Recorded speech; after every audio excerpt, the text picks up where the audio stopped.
Without the ones like you, who work tirelessly to keep things running, everything would suddenly stop. Hospitals, factories, schools, and power plants, they all depend on you. No matter the weather, emergency, or time of day, you're the ones who get it done. At Grainger, we're here for you with professional-grade industrial supplies. Count on real-time product availability and fast delivery. Call, clickgrainger.com, or just stop by. Grainger, for the ones who get it done.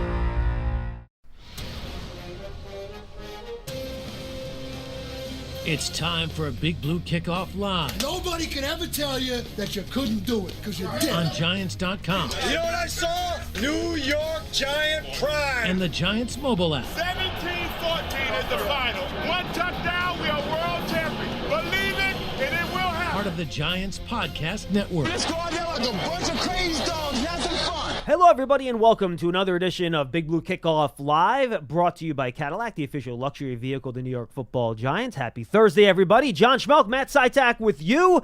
We continue our prospect series today. A couple of cool schools from the South with a lot of prospects coming out, so we'll learn about a lot of players today. We're going to have Mickey Plyler, who covers Clemson for 105 FM The Roar in South Carolina at 1 o'clock. But we're going to lead off the show with Gordy Rush, who's been with us many times over the years talking about LSU products. He's their sideline reporter. Gordy, you got John Schmeelk and Matt Citak up here in East Rutherford, New Jersey. And boy, there are a number of really good players coming out of LSU this year.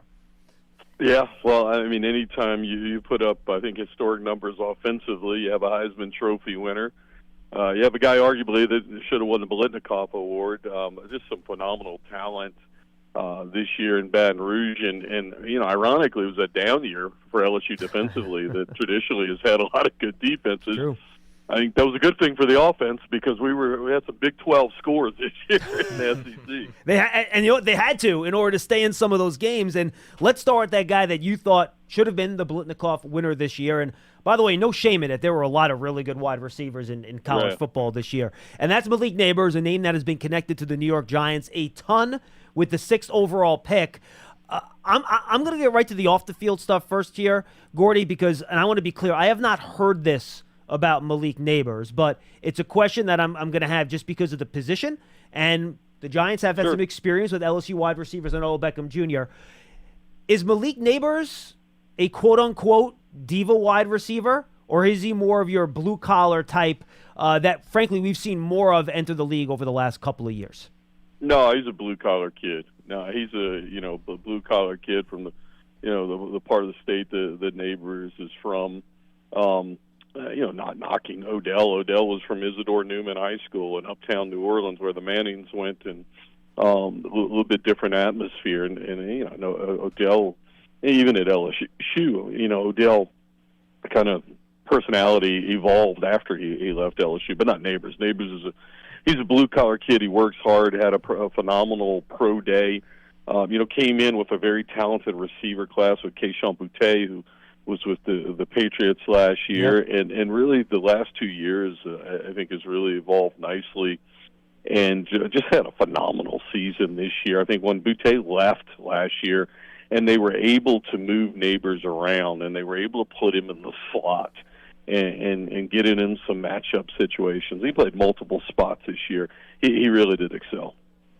Yeah, so you kind of touched on what my first question was going to be about Malik, in that this past season especially, he found success, no matter where he lined up on the field, as X receiver, in the slot, wherever. But where do you think, at the next level, where do you think he will find the most success? What wide receiver spot? Well, I think it depends what you have, and specifically, with what's on the Giants roster if he winds up with the Giants. But let me take a step back and let's bring Brian Thomas Jr. into the conversation, because he's a pure X receiver, and he's got first round grades as well. Was a basketball player in high school from the Baton Rouge area. Saw him playing, just a big kid, another 4.3 40 guy, got hops, and when you had him on the field, you have to give safety help, and so in that case, it enabled Neighbors to do a lot of things. And a lot of times they just run Thomas, hold the safety, and let Neighbors go to work. And then there were other times because Jane Daniels was so talented running the football, that people finally said, the heck with it, we're going to bring people up and try to stop this. And you play Neighbors man-to-man, he'll run by you, and he did that time after slot time. fades So again and again, Gordy. A lot of slot fades, man. Whew. No, there's no doubt. And so he can do a lot of things. I think it's what do you want him to do package-wise? And he can go out and play X. He can play wide and run all of those routes. I think he works really well in the middle of the football field, kind of the way. There's some comps to Jefferson in the terms of the way that he gets off jams. He's elusive, beating man coverage, and he's so good after the catch with the football. I mean, real strong bottom half. Chase was a guy that so good catching afterwards. Strong legs.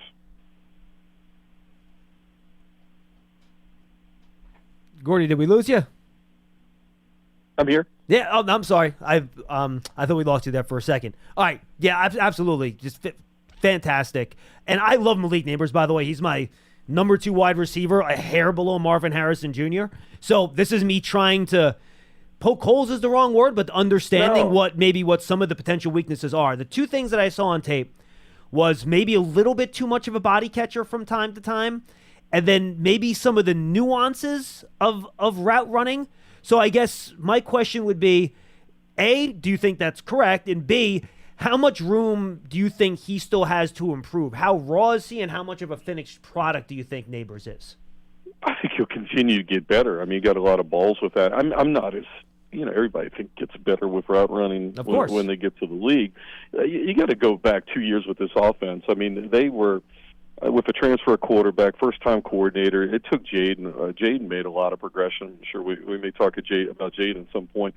But as he got comfortable, and he worked with those 2 guys in particular this past offseason, and they were able to get their timing, there were some things that that they were really, really successful with. Obviously, the go balls. And you saw Jaden was so much more accurate and did a better job with stretching defenses.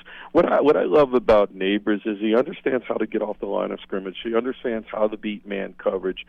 And then once he catches the ball, it's hard to bring him down. Yep. And that's an art. So I hear you a little bit catching the ball with his body, if we're going to get into that. But, is he a first-round talent? And he's a blue-collar kid. He works hard. And here's the other thing I'll tell you. Go get 10 film clips of this kid blocking, right? When other kids are when other kids are catching the ball, or when Daniels takes off. You could put a highlight reel together of him blocking downfield. I like that. That's good. The 20-yard runs came to 50 to 80. You go back and watch Jaden Daniels' highlight film when they get to the NFL draft, and watch those receivers blocking downfield. And Neighbors was one of the better ones.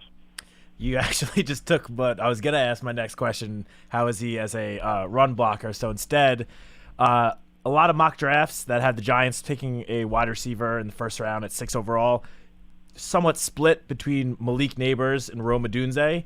Malik Neighbors, probably the best at creating separation of any wide receiver in this draft.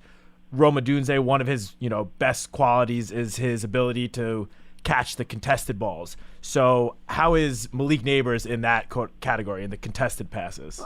Yeah, it was fantastic this year. I mean, both of them. I mean, they put up, again, historic numbers. And, I mean, this is an offense that comes a couple of years after, 2019 where Burrow, Chase Jefferson, Terrence Marshall, and all of those guys. Of course, what was different, 19 actually had a defense. This year, this team didn't have a defense, so they were playing Nintendo numbers at sometimes.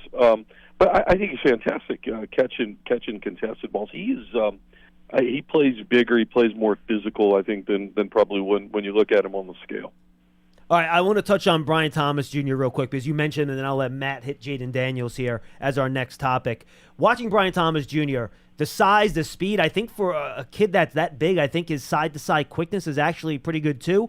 But Gordy, I feel like he's still learning and is a little bit raw as a route runner and things of that nature.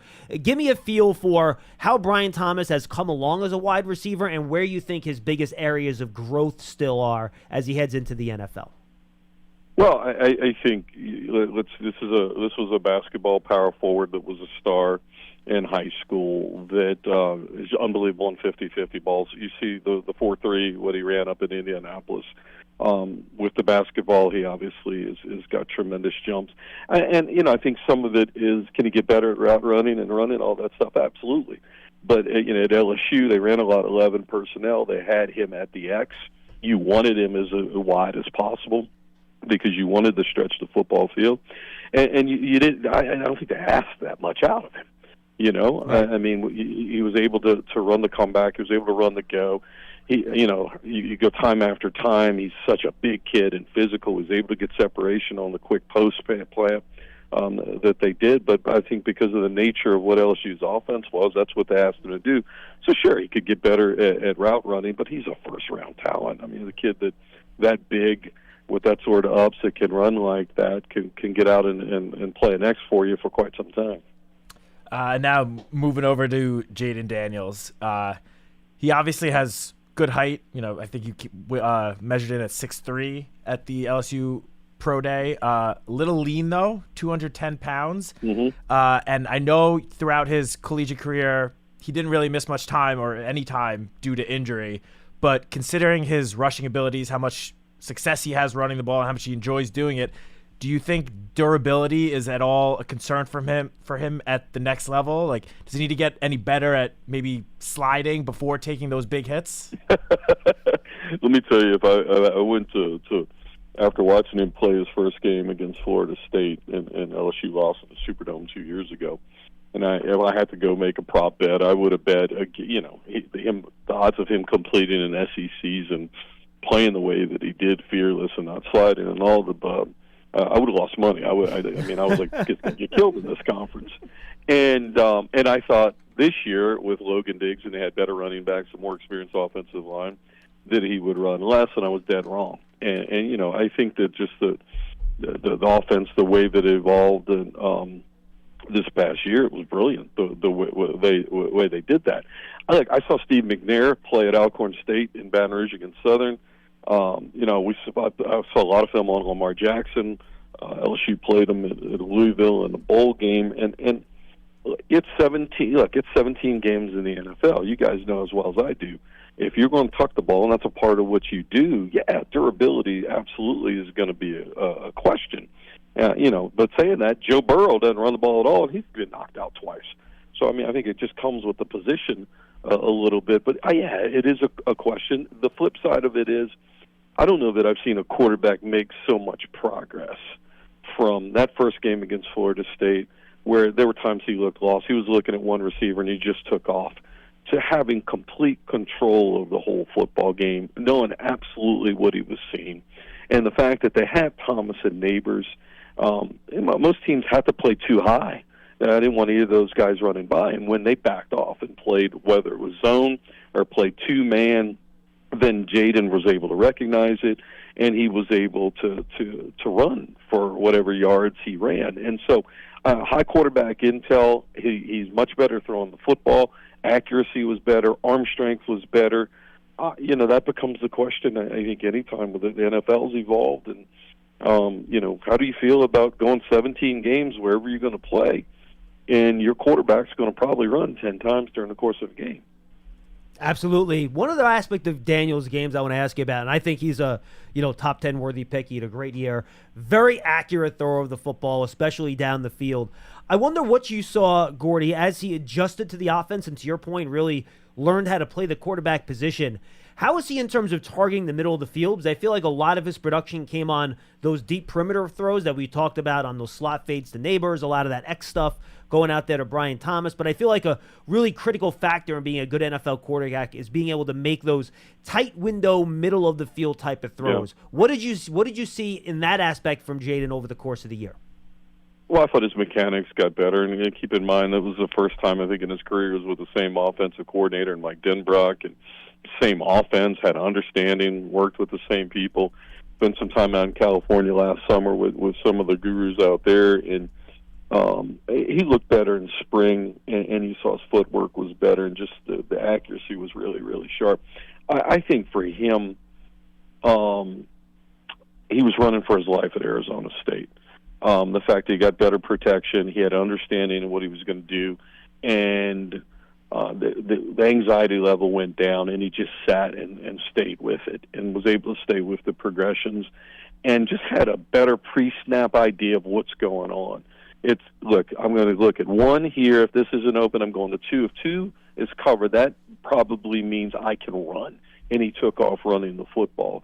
And so rarely was he, making poor decisions. And so that was what I think the growth that he had in his 2 years at LSU was phenomenal. So one more question about Jayden Daniels. Got to ask. There was a photo from the Pro Day a couple of weeks ago that went viral with his throw and elbow. So just got to ask, is everything all right there? As far as I know, it's funny you saw that. Hell, I was on the sideline for 2 years and didn't see that. I saw it the first time. I'm like, is that a Photoshop? But no, as far as I know, it's all right. Yeah, it's amazing. And you watch that with Major League Baseball pitchers, too, when they're they're releasing the ball. Elbow does some weird stuff. It's the reason those guys tear their UCLs all the time and have Tommy John surgery constantly. I would not have any issues with that. Just anything, Gordy, before we move on to the defensive side of the ball real quick. Anything about Jayden that we missed that you think either people are underplaying about him or overrating about him, considering you've been around him and been around him so closely for 2 years? No, and all the draft stuff's going to come out. Look, I think he, California kid, kind of laid back, but such a positive demeanor, such a leader, not a vocal screaming, but a leader. And I will tell you, the kid, it looked effortless at time. And every time I'm sitting from here to the sideline watching him, the kid's running with a smile on his face. He's just having a ball. And when you watch him run, if I say, well, this is a 4.6 40 kid, not a 4.3, whatever he runs. Hey, look, he's so much faster than he looks. It's kind of deceiving because of the body composition. But I think you're getting a quality individual, and I will say that with know the mom, been around the kid enough, feel real comfortable with that kid being in my locker room and being under center for my team. I will let Matt hit the defensive guys here real quick. I want to ask you about Charles Turner because I loved him at the Senior Bowl. Yeah. I think he's really competitive. I think he's feisty. Maybe slightly undersized, but for center, I think it's fine. What can you tell me about Charles Turner, and do you think he has a chance to be an eventual starter in the NFL?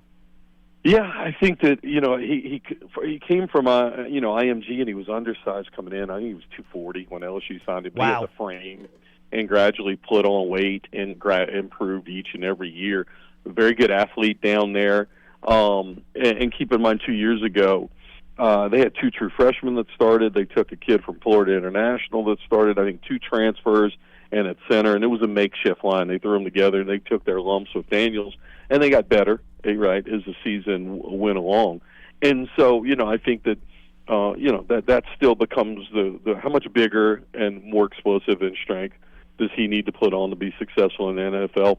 But he has the frame to do it, and his performance was solid this year on field.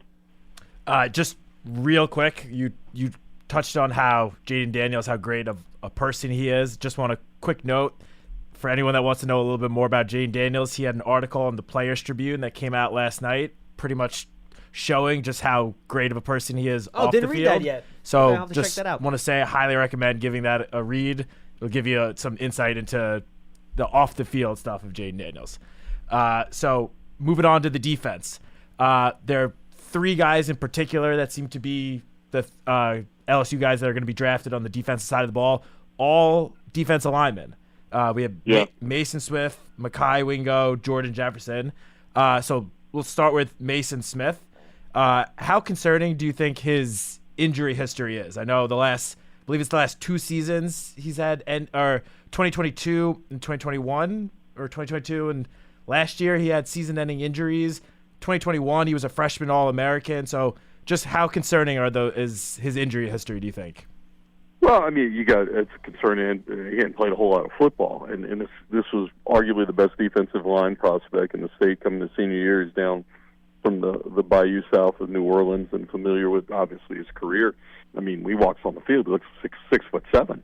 He's an absolute powerhouse, and and he couldn't stay healthy. And in terms of, I think, technique, was really behind because of those injuries. And one of the deals with LSU this year, they made a change at defensive line coach, and they shuffled. They hired a new defensive line coach. Went to the Broncos. They brought in another guy that had an off the field situation, was not able to coach, and so they wound up having a linebacker coach in there. And they eventually had to bring in a guy named Pete Jenkins, who is a defensive line guru. I think is close to 80. He coached when I was there, but they brought him in because they didn't have somebody to teach technique, and so the defensive line got much better as the season went along. They had their knocks down there. I think Smith's got to get his pad level down. He's a tremendous physical specimen. I would draft him and put him on the practice squad for a year or two. Get him more explosive in the weight room. I got to get his pad level down. I got to work with technique. If you can do that, you're sitting with a 6'7", whatever, 320-pound beast that obviously fits everything that you're looking for in the NFL.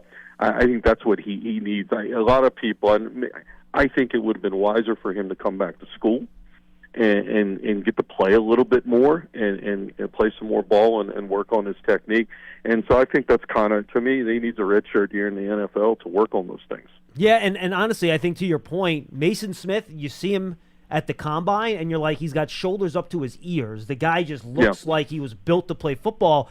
And maybe less physically imposing is Mekhi Wingo, his teammate, but I liked his tape better than Smith's this year, Gordy. I think he can be a one-gap penetrator. He gets into the backfield. He's an athletic guy. I think he's a guy that can be a pass rusher from defensive tackle on day one. Yeah, no. Wingo was All-American last year, and he had some injuries this year and never really got back to 100%. Yep. And I think he has a tremendous upside in the right scheme. Is he a guy that's going to two-gap and keep people off? He doesn't have that sort of size, but he's quick, incredible kid, plays with a great motor, was a transfer from Missouri that came down here, and, you're getting a high-quality person as well, and I'm with you. Wingo, to me, is an overachiever, and I like that spot if you're going to get in there and let him shoot gaps and in the right defense. Yeah, so Smith sort of has, the great size but had limited production, somewhat limited production at LSU. Wingo's the opposite. He had all the production, not really the size, though. So sticking with Wingo, do you think he profiles more as a rotational pass rusher in the NFL, or do you think he can develop into at least somewhat more of a three-down player? Good question. He's fine on a run. I don't think I don't think he's a three-down player is part of the package, right? To me, the league's just become that. I don't think that he's in that profile. First-round guy's going to play 3-4 series for you, but he plays the run well. He of all the defensive linemen, he's really technique sound, fundamentally sound, understands the position, and just had because of the injuries, had a disappointing last year at LSU. All right, final question, Gordy. We'll let you go. Jordan Jefferson, I think maybe a little undersized to be a nose tackle, but I think he plays that way, right? I think he's a guy you can ask to two-gap and stop the run. Give us your quick take on him, and then if there's any other players that we missed that you think we should be thinking about for the draft, you let us know. No, that's it. I think Jefferson's the last one. Look, only had him for a year. Came from West Virginia. And I think he hit it on the head. Was really, really disruptive. Is a guy that will eat up space. Played with a great motor. Was surprisingly disruptive at times in the pass rush game, and was probably their best defensive lineman this year. And so, is a guy going to play three downs for you? No, but can be part of a rotational package and do some stuff for you, and where you can be multiple up front. Yeah, I do think he fits that. Gordy, great information, my friend. Thank you much for being with us. You've been loyal to us for many years, giving us a lowdown on these LSU guys, and maybe one of them will wind up with the Giants this year. We'll see. Appreciate it, my friend. Thank you. Okay, guys. Thank you. Gordy Rush, you can catch him on the sidelines covering the LSU Tigers down there in the SEC. And another great LSU class, Mr. Citak, and I would not be surprised if one of those defensive tackles or one of these offensive players we mentioned as well winds up on Big Blue come the draft, and anywhere from rounds 1 through 4 or 5. 100%. I mean, we've seen Malik Neighbors connected to the Giants, and I would say, majority of mock drafts. I would say him and Odunze, right, are probably the two most common picks. 100% those two. I mean, so Neighbors clearly is in the conversation for 6. I'd say Jaden Daniels would be in the conversation at 6 but I don't think there's any chance he makes it down to 6. Maybe if he starts slipping, if he gets past Washington. I think that's a trade-up situation. That would probably have to be a trade-up situation. I'm but with you. Look, you never know. Crazy things happen on draft night. Yes, they do.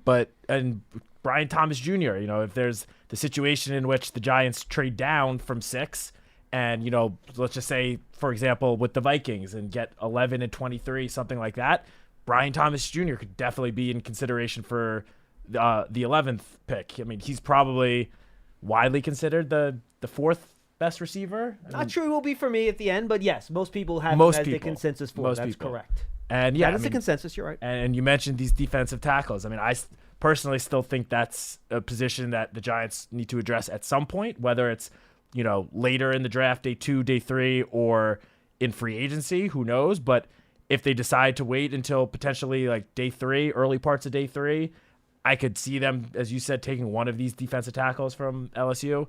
3 guys, all very talented, a little bit different in each of their game, but all 3, I think, could fit next to Dexter Lawrence in the interior line. I would say Jefferson more of a day 3 guy for me, and I think Wingo and Smith might get into round 3. Though, honestly, Mason Smith is so gifted physically, even though his tape, to Gordy's point, he thought he should have came back this year. I think so, too. You mentioned he had season-ending surgery at the end of the 2021 season, missed all of 2022. Then he came back this year and still didn't quite, to me, look as good as he did pre-surgery. Yep.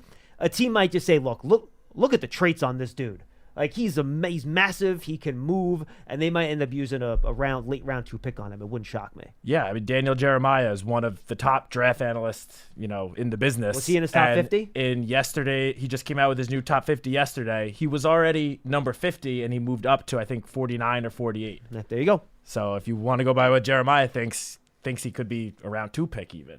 And all of it would be based on, as you said, his physical traits and not the film, because it hasn't, other than the freshman year, which again was freshman All-American, showed a lot of promise. Just last season, he got better as the season went on because he had the season-ending injury. Apparently, he played like one series in 2022. Yeah, well, it was and so missed pretty much the whole season. And then this past year, it took him time to sort of get going again. I think the second half of the season showed more than the first half. And Gordy said he was a top recruit in the country that year. Looks it. I mean, you look at him, that doesn't surprise me based on what the kid looks like. All right, we're going to have Mickey Plyler, who covers Clemson, in just a second here. Pearson's getting him up. In the meantime, gives me a chance to promote the Giants Huddle podcast, folks. You're listening to Big Blue Kickoff Live. Thank you for subscribing and doing all that stuff. Well, you should also go check out the Giants Huddle podcast. I'm going to pat myself on the back here a little bit. I don't care. We've had some great episodes this week and a lot more great episodes coming up. Talking to people around the league about what the Giants have done in free agency, about the draft. Ryan Wilson from CBS is up there. Steven Ruiz and I had a really good conversation about how you evaluate quarterbacks coming out of college. Matt, if you haven't listened to it, you should. Just a good conversation of how you go about it, the best way to try to project them. That was a fantastic conversation. We're going to have Nate Tice coming up. We're going to have Matt Miller coming up from ESPN. Think I'm going to get Kurt Warner at some point early next week. We'll keep an eye on that. And then some of our usual suspects will be rolling through as well over the next 2 weeks. I think we're going to try to do 5 a week until we get up to the draft here, 1 a day. Pearson's psyched about it, let me tell you. He's fired up about all the editing. But it'll be some really good content. So go subscribe to the Giants Huddle podcast on your favorite podcast platform, giants.com/podcast, or just go to the Giants mobile app. And if you're on Apple Podcasts for any of our Giants offerings, leave that 5-star positive review. It really helps us out. More people can find the podcast. We can do more of them, so Pearson has more work, and you'll get more good Giants content. All right, let's go to Mickey Plyler. He has a morning show on 105.5 FM, The Roar, down there in South Carolina. He does a great job covering the Clemson Tigers. Mickey, you got John Schmeelk and Matt Citak up here in East Rutherford, New Jersey. Hope you're well, my friend. I am great, man. Look, we got northeast weather today, but we'll get back down to 80 this weekend. We got a spring game here this weekend. You guys got opening day of the Yankees up there, so yeah, man, we're excited. It should be and I was here to talk about the draft. It's fascinating. The draft is fascinating to me. With that being said, just interesting how it all works out and what people evaluate. And I know you guys I got a high pick. Got to be an exciting year for the Giants. It is, and they have picks up and down the draft where I think some of these Clemson players might come into consideration here, Mickey. So I want to start with Nate Wiggins. I like him more than most. If there's one cornerback in this draft where if I'm in a life or death situation and I have to have one guy cover a wide receiver one-on-one, and if he stops him, I get to live, I think I would take Nate Wiggins out of this draft class. I think his raw coverage skills are that good with his length, change of direction, and his speed. And that's not based on his combine testing. That's based on me watching him during the year. I've been saying this for a couple months. But the problem is that he was listed at 173. That's what he weighed in at the combine. He was 10 pounds heavier at the Clemson Pro Day. Didn't run at the Clemson Pro Day. I wouldn't either when I went sub 4.3 at the combine. I don't blame him. So tell me about Wiggins, his coverage ability, but more importantly, did you see his frame and his lack of weight and strength show up when you watched him over his career with Clemson? Great questions. Watched him a lot. I watched him in high school and watched him come here, and he developed. Clemson's got a pretty good cornerback lineage through the years, and we've seen some great ones, and we've seen some guys go to the league and play great. We've seen some guys go to the league and bust. I just compare him to who we've had here, compare him to other guys in this draft. And you're right about the speed. I mean, the top-end speed is legit. If you saw the North Carolina game, you saw him run down a guy from behind to kind of save the football game. Yep. He's got that kind of top-end speed. The change of direction is very good. For a guy his height, too, I used to joke that God didn't make 6'2" or 3-inch guys that can change direction, but he's making a lot more of those nowadays, it seems like, 20 years ago than he used to. With that said, yeah, I mean, and again, I watch a little bit of the league. I don't watch it like you guys do, but I mean, maybe there are guys in the league that aren't physical, that don't tackle well. I mean, Deion certainly was not a guy who want to stick his nose in there. Wiggins is not going to be the guy. There's places in the league for the guy. There's many screen games and quick throw games to break up those and to tackle bigger guys and to play on the perimeter and tackle bigger backs and all that.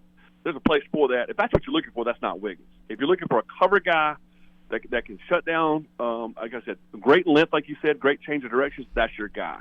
But he's not. I mean, he's not going to be mistaken for some physical guy who's going to beat up a wide receiver on the edge or bust up those screen game on the edge. It's just not who he is.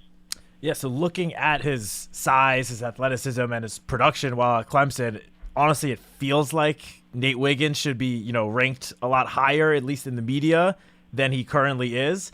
Do you think his production, I guess, in run defense is one of the biggest reasons why, I guess, at least in the media's eyes, he's not ranked as high? Or is there another area that you think he needs to improve on at the next level? Well, personally now, I've done this with you guys for a few years now, and I harp on this, and I'm not a guy telling a billionaire how to invest his dollars. I mean, nobody listens to a guy broke listen to how to invest his money. But if I'm an NFL owner, I'm going to invest in the Dexter Lawrences of the world, like you guys have. I'm going to invest in these guys that I can count on, dependability. He had one run-in with the staff that caused him not to start a game. They lost the game in the middle of the season. He's a competitor like a lot of guys, and he ran his mouth a little bit to the staff. So, that might hurt him a little bit. But in the end, he's not a bad kid, but there's a lot worse kids that will be drafted higher and have been drafted in the NFL draft. I'm just saying, to me, that's always a little bit of a factor. He's not a low-character guy, but he did have a little bit of an issue there. In the run game, he's a great tackler in the open field, but he's a low tackler now. I mean, he's an ankle biter. He's not going to take on blocks. He's not going to bust up the screen game or anything, a quick throw game. But most of the times against college wide receivers, he gets his guy to the ground. That being said, bigger, stronger, making the adjustment. I mean, like almost every player, he's going to have an adjustment. He's not as big as that Toledo kid. He's not as physical as that kid. But, speed-wise, yeah, I mean, it's cover. But if there's issues, it is in the run game or open. Like I said, he's a good open field tackler. He doesn't miss, but he's not going to – he's going to get his guy on the ground. He's not going to, physically beat up anybody. And that would concern me matchup-wise in the league a little bit. Yeah, final question on him, Mickey, for me at least. He didn't really seem to miss any time with injuries, though, right? I know he's had some injuries in the pre-draft, postseason process here. Yeah. But in his career at Clemson, it seems like he, even despite that frame, he was able to stay fairly healthy. Yeah. Yeah, that's the thing about it. I mean, how big do you play from an injury standpoint? And, you get freakish injuries. He didn't miss time here. He didn't miss practice here. He didn't miss time here. That was not an issue at all. So, you say that, and he has missed time throughout this deal. He had a little bit of a hamstring maybe but no, he's not missed any football time around this way. He comes from a good program. He came up the right way. He's very well coached in college. And but the other thing is, even when he makes mistakes, that makeup speed, you're going to turn the wrong way, flip your hips the wrong way, whatever. He's got that makeup speed. He can close down pretty quickly. Moving up to the defensive line, I'm probably going to mispronounce this. Go for it. That's okay. Ruke Ororo? That's pretty good. Rook, yeah. Even add one more in there. Rook Ororo. Rook Ororo. Yeah. You have a lot of Scooby-Doo going on at the end of the last name. Yes. All right. Exactly. Now that we got that down. So a big strength of his was his ability to sort of line up all over the defensive line the last few seasons. His size, 6'4", 294 pounds. Do you think that he can develop into like a full 3-down player at the NFL? And what does he need to do if he's not already that? Like, what does he need to do to get to that level? First, interesting kid. Like a lot of these guys now, very athletic. These pass rushing defensive linemen. A guy who played basketball in high school. Got those basketball skills. Good frame on him. He got better and better. He was not a highly recruited kid here. He's about a 3-star kid, but he beat out some better players and some higher rated players. Interesting personality, bright kid. He's got a little sense about him when he walks in the room. He's got a little presence about him. He is he's very athletic, a good interior pass rusher, and play mostly 4-3 here. In the odd man front, he could play a little bit of defensive end for him. Not like a 5 technique sometimes, but not the. He's got great. Runs well, quickness well. I'm not sure he stands up in the NFL game there. It'd be interesting to where he plays in the NFL, but athleticism wise, it's a high upside. But maybe a little lower lower floor, but the ceiling's pretty high because I still think his football is the best ahead of him. His best football is ahead of him. He's I hate to say raw because he's been around here a long time, but he just keeps getting better and keeps getting better, more acclimated to the game. And so he's a guy I wouldn't be surprised if he stays in the league, through a second contract. But also because of some, lack of experience, he didn't play here till about the middle part of his career. Wouldn't be surprised if he didn't make that second contract. So high risk, high reward is how I would put that. If you need him in the second round, maybe, could see him going down the third round, and he might be like a steal, but it's not a no-brainer. He does have a few little issues there. All right, let's take on the defensive line because this is the guy that I think freed Rook up to do all that pass rushing he did. That was Tyler Davis. Not the biggest guy at just 6'2", 301, but boy, watching his tape and watching him down at the Senior Bowl during team drills, he plays like a big guy. He takes on blockers, he stops the run, he can move guys. Tell me a little bit about Tyler Davis. To me, if you need a guy that can be on the inside of your defense and stop the run, and he'll probably be there on day 3, I think he's a really, really safe pick given what he's done at Clemson. Well, you've been watching film, man. You got this down, right? So I think you hit the nail on the head. It's a very, very safe pick. Again, not the upside of Rook, but a safe pick because he reminds us. We had a Grady Jarrett here a few years ago. Grady's going to do great things with the Falcons. I think he's their franchise player, the highest paid defensive lineman they've had in their history. But because the deal is a motor.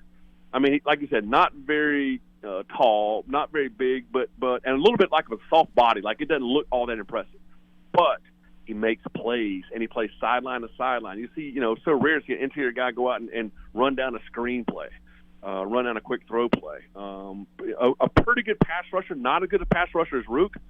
Probably more stable against a run, more stable at eating blocks, just a little wider body.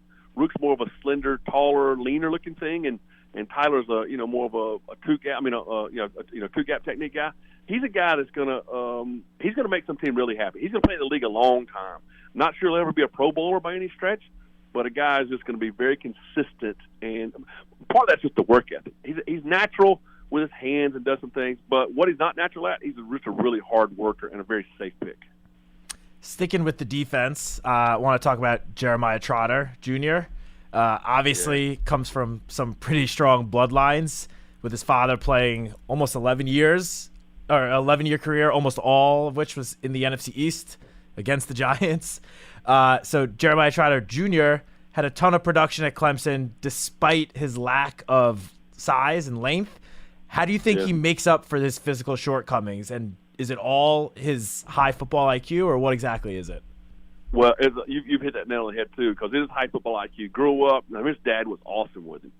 One of my questions would be, like, could the Giants draft a longtime Eagles guy? Right? Because, I mean, well, of course, you got, you know, your that'll be some payback for Saquon, Mickey. That's payback for right. Saquon, right Hey, there. we just signed John Runyon Jr. That's true. We There you did go. sign John Runyon Jr. Great point, Matt. There you go. Now, I'll tell you what about Jeremiah. The thing I like about him more than anything is his versatility, because when you watch the film, like, between the tackles, he makes plays. In the run game, he does make plays. I think he's better at the other two aspects of it. He rushes the passer really well. He's got that natural instinct to get lower, to bend, to get around offensive linemen, and just that natural pass rush, or to read where the quarterback might be seeing and thinking and escaping, you know, like on a secondary kind of deal, a spy kind of deal. He does a great job, just instincts-wise. He finds the football in the run game. He rushes the quarterback well. But maybe as well as anybody we had here in a long time at Clemson, he's awesome at dropping into coverage. He's got a couple of pick sixes in his career. He changed a couple of football games here, pick six-wise, some interceptions, batted balls down. I like him dropping, you know, and instincts there of, you know, so many times in a play-action game, it seemed like he just made the right decision. It was never out of place through that. I'm not sure how much you're playing man with that now, but dropping into those zones, the hooks and curl zones, man, he's awesome at that and reads the quarterback's eyes really, really well. He's a bright kid. He had a little hamstring at the beginning of this year that kind of slowed his junior year. Before that, he was really coming on. And I think work ethic. I followed him in high school, and we had a local high school here that had a camp. And he's one of these yes sir, no sir types. But he asked the guy, could I get on the field earlier? They're locking the gate up, and can I get out there, stay out there longer? Really just outwork people. And that comes from his dad. You can tell those kids have been around NFL and that work ethic. But, man, you talk about picks. He's my favorite. You know, Wiggins is the more talented one. Rook's got a much higher ceiling. Davis is probably consistent, but, man, you combine a lot of that in there. I like Trotter. I think Trotter is one of those guys. I know it's not a high priority position. Man, Jeremiah Trotter Jr. is going to play a long time in this league, in my opinion. Yeah, Mickey, you stole the words out of my mouth. I thought he was really good in zone. I'm not sure he's got the speed to cover man to man, but I agree. I think he would be a solid pick, kind of end the round 2, start a round 3 type of deal, where a team can use a linebacker that can run and chase a little bit. All right, I'll ask you about Xavier Thomas. I watched him up close in Frisco at the Shrine Bowl. And I walked out of there saying, how did this guy not have more sacks for Clemson? Because you basically built an edge rusher in a lab, and he kind of looks like Xavier Thomas. He's 6'2", 244. I feel like he has all the talent and skills you want. And he stayed at Clemson a long time, but he never really blew up. I don't think his production matched those physical traits. So what in your mind was kind of holding Xavier Thomas back from emerging as one of those first-round edge rushers? You know what's crazy about Xavier Thomas? He came out in the same high school class as Trevor Lawrence. And, Lawrence has been in the league for 3 years. Are you serious? Wow. They were the number 1, number 2 players in the country, number 2 and 3 in the country. Obviously, Trevor worked out here. Xavier Thomas is a very interesting study. Came out of high school, a freakish athlete, and 270 in that range. And has gone through every kind of adversity you can have. So as a freshman, he makes a huge impact as a role player. You know, he's got a good defense down here at that time, national championship kind of runs. But he was a third down specialist. That's all he did. He just rushed the passer. Didn't know how to set the edge, nothing against the run. Assignment-wise, wasn't great, but a great pass rusher. And he's a 270-pound kind of guy. He goes sophomore year, junior year, these get mixed up now. It's been around so long. Some injuries in there, balloons up to 280-something. Doesn't have a great productive, years 2 and 3 here. Has years like 4. He's thinking about coming out at that point in time, but wasn't very productive, wasn't very mature, was in the doghouse a little bit, then turns his life around, gets with the right people, dedicates himself, has a major injury. I'm not sure what it was at this point in time, like the 5th year. 2022. I think that was 2022. Yeah. Mm-hmm. Yeah. Sat out the entire year, and then comes back gets a 6th season here, the COVID year and all that, and gets down to, like you said, 250 pounds, 245 pounds, and was more of a speed rusher. So to me, at one point in time, there's like, is he a 4-3 defensive end? And I didn't think he was, good enough against the run and setting the edge to ever do that.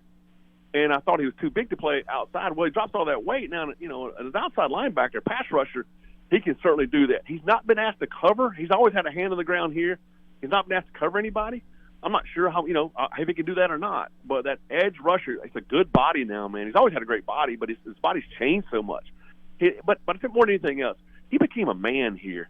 He was an immature kid for a long time. The first half of his career maybe.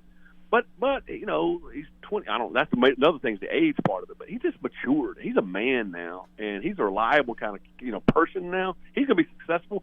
I'm not sure in the league. It's got to be a special situation for him. But yeah, when God made his pass rushers, now you look at him, it looks like a really good edge kind of guy now. Moving over to the offense, there's I believe just one player that is likely at least to get drafted this year, right. Will Shipley. So while at Clemson, he kind of did a little bit of everything. He had production as a runner, as a receiver, even some production as a kick returner. Where do you think he can find the best role for himself in the NFL?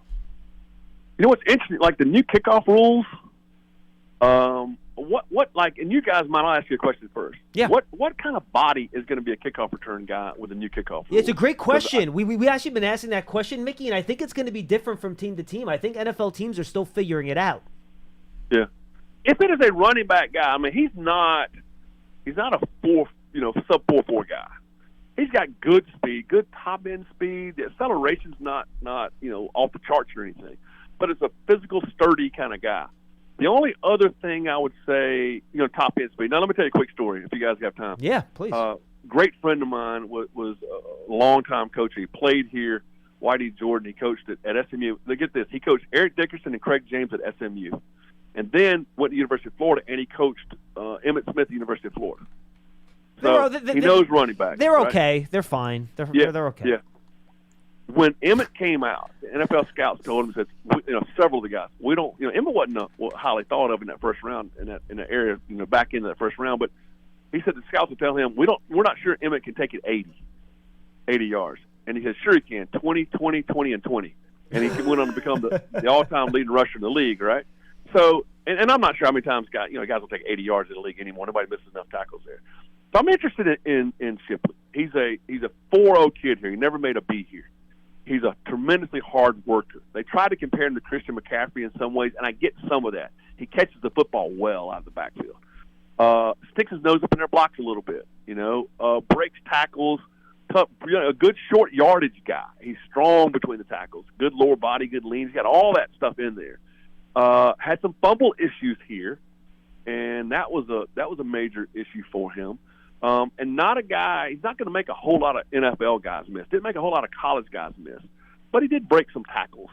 And I'm not sure what the league thinks about running backs at times. I'm not sure, the NFL draft what they think about at times. But like McCaffrey, like some of these guys, you get in the right system.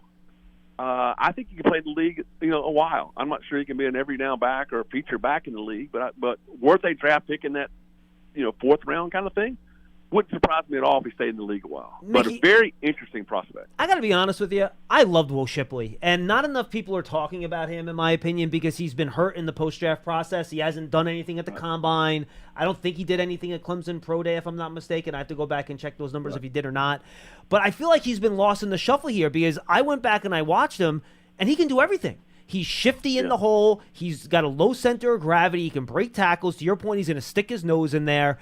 And to me, he's somewhere in that 4th to 6th best running back in this class. And I don't think enough people are talking about him.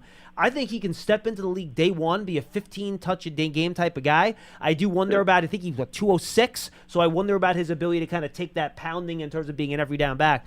But I just wanted to give my take on it. I think Will Shipley is a really good running back, and I think he's a guy that will go in round 3 in this draft, and I think a team's going to get a pretty darn good player. You can comment on that, and then if there's any other guys that we missed that you think we should touch on, please let us know.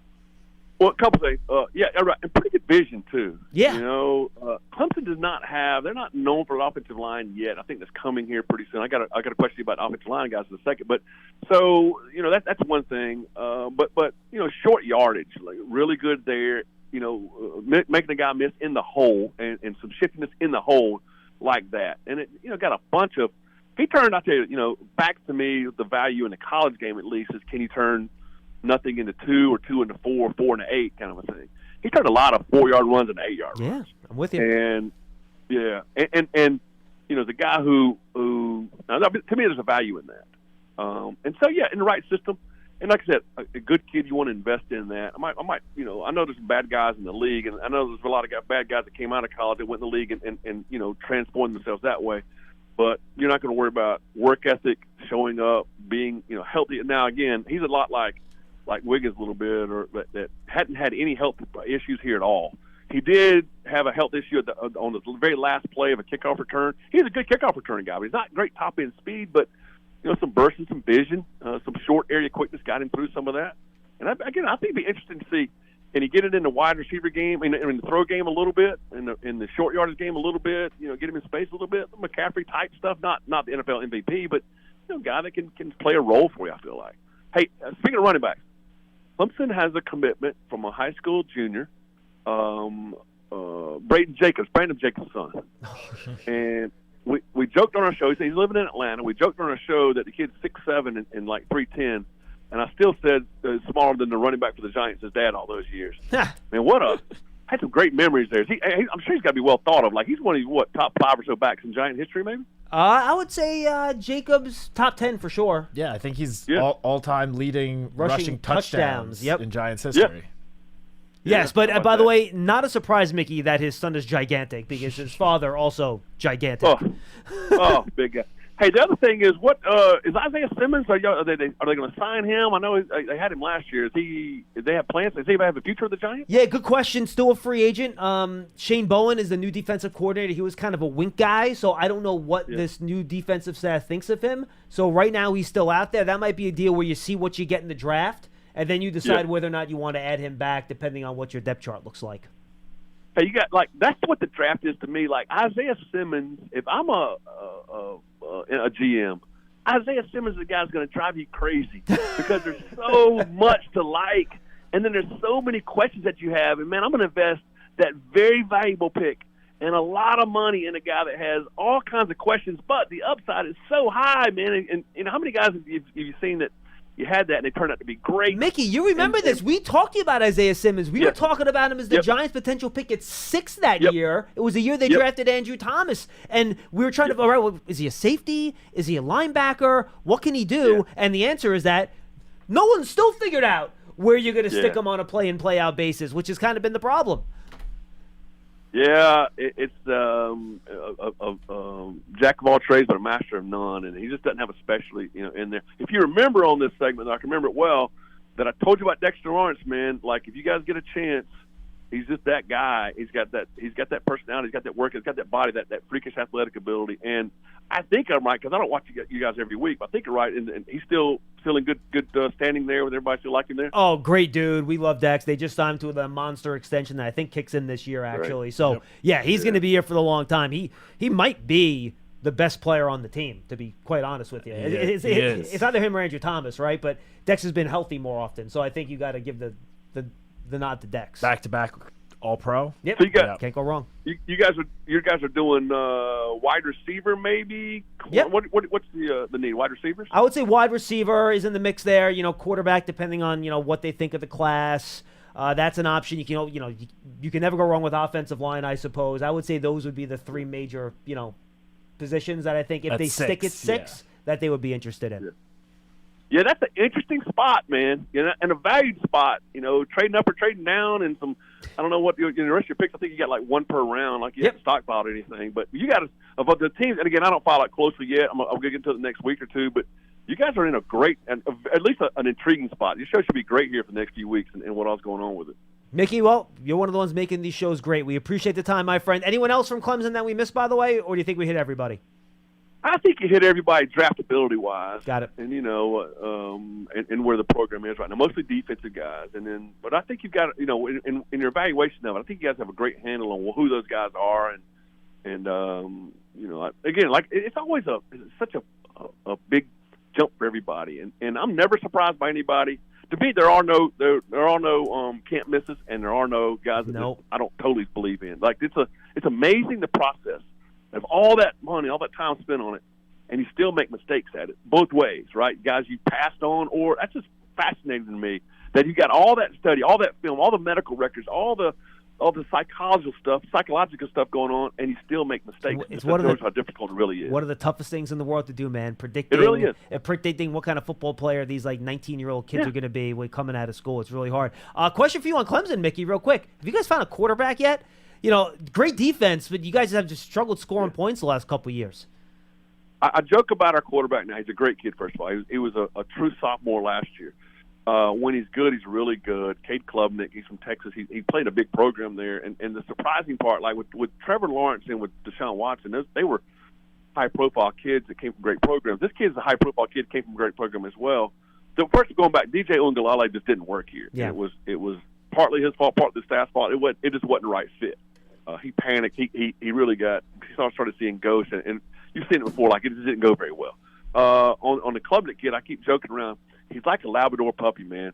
He's excitable. He's cute. He's awesome, but he just pees on the carpet too much. He just makes all these pick six throws and scoop and score fumbles. Is like, I'm getting tired of the gangly, big-footed Labrador. Like, let's grow into a mature dog and manage the game a little bit. But yeah, if they can. He's got skills. I tell you what, I don't know if I've seen this before. Like, a guy's arm strength really improved this much, because that was a big question out of high school. But he's got arm talent now, good feet. If we can just get him to stop peeing on the carpet around here, Clemson should be good. The future's good here too. Dabo's got a program, and they've gone through a little bit of transformation. Through COVID, hurt them more folks, because you got to be here. If you ever get to Clemson, come on down, guys. It's a beautiful place, and it's a real attractive place. And then NIL and transfer portal have hurt him a little bit. Even I think he'll emerge from that when they finally get all the rules right and correct. He'll emerge from that really good. I think the future's really bright around here. We're going through a little, our stumbling blocks are 10-2, and You're right. Finishing 12th. That's not great around here anymore. But hey, one more quick question. Hey, so you guys are on the right. A playoff 2 years ago, and 6 or 7 wins last year, but keep playing the Commanders, by the way. Every time I watch you play the Commanders, you beat them. But there seems to be some good things to build on, right? Why'd you take this one, Matt? Yeah, look, there's definitely some good building blocks the Giants have on both sides of the ball. The roster is, not complete, not where it needs to be. I think to be, a perennial contender, a perennial playoff team, but there are definitely some very promising and strong young pieces on both sides of the ball. That's the key. Young players are new. Or Joe Shea is not new anymore. He's really done a good job since he got here of building a core of young players to build around, which I think is going to take us into years to come, having a pretty solid, consistent success. That's amazing to me. The capology stuff, how young the league gets, and then how short your windows are. Because, I mean, when we talked last year, I feel like the Eagles were only going to be this 5 or 6 year window. And then I watched them at the end of last year. I'm like, man, these guys are done. It's just crazy how your league works and how short your windows are, No, Mickey, absolutely. We appreciate the time, my friend. Hey, sounds great, guys. Good luck to you guys. Thanks again. Mickey Plyler, we thank him for joining us. Great stuff from LSU and Clemson there. And just excellent stuff from both those guys covering. A lot of fun. Mickey's always entertaining. Yeah. You can tell he's a radio host down there. He has the lingo going. He's all over it. Does a fantastic job. He's great. Out of all the guys we talked about here, Matt, real quick, I'll ask you 2 questions before you goodbye. Okay. Guy or position of the 2 teams we talked about today, the Giants are most likely to pick in your mind? Most likely, I would have to say wide receiver. You're gonna go from Neighbors. LSU and Neighbors. I would say one of the defensive tackles. Between the 3 guys from LSU and then the 2 guys from Clemson, and I think defensive tackles in need, I'll go one of those 5 defensive tackles. Because I got 5 swings of the bat with that one instead of just one with Neighbors. Look, I would love almost any of those defensive tackles. I think all of them with a little bit of time, and especially with some guidance from Dexter Lawrence, Rakeem Nunez, Roches. I think and Andre those guys, Patterson for that matter. Especially Andre Patterson. Mm-hmm. I think those guys could develop into some very solid starters. But I mean, just with where the Giants are in the draft and the caliber of prospect Malik Neighbors is, that would be my number 1 guess. Okay, final question. Where's your head at right now in terms of the draft? What are you thinking? What's your gut? And just kind of where do you stand with the Giants heading in here? I go back and forth. I wouldn't even say every day. It's like every hour I go back and forth. I still think the most likely scenario, and I'm not saying this is what I want, but the most likely scenario I still think is sticking at 6 and picking whoever the top wide receiver is. Most likely Marvin Harrison or Malik Neighbors. If I had to guess right now, that's what I think would happen. I still think there is a solid chance that the Giants move up in order to try to get one of the quarterbacks. I think. Are you at the point with like I am? Is this where I am? That if they want one of those 4 quarterbacks, they're going to have to move up to get them? Yes. I agree. And I mean, you and I spoke about this a couple weeks ago. Joe Shane, the front office, they know a lot more about football and evaluating prospects than you and I do. Quarterbacks especially.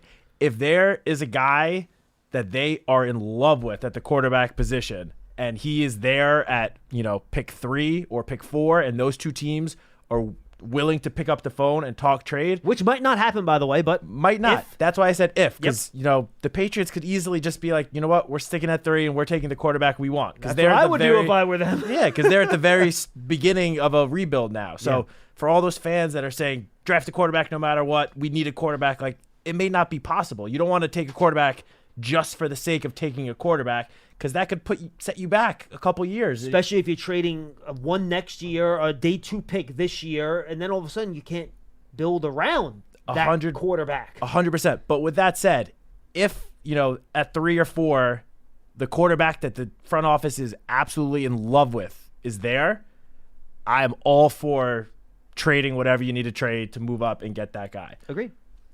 But, again, we don't know exactly what the front office is thinking. That's a good thing that we have no idea what they're thinking. And it's a good thing that we're not making those decisions either. Yes. And we're just 2 dope sitting at a table giving our opinions. We just get to talk about it. Exactly. But me and you are, we need to talk about this before the show.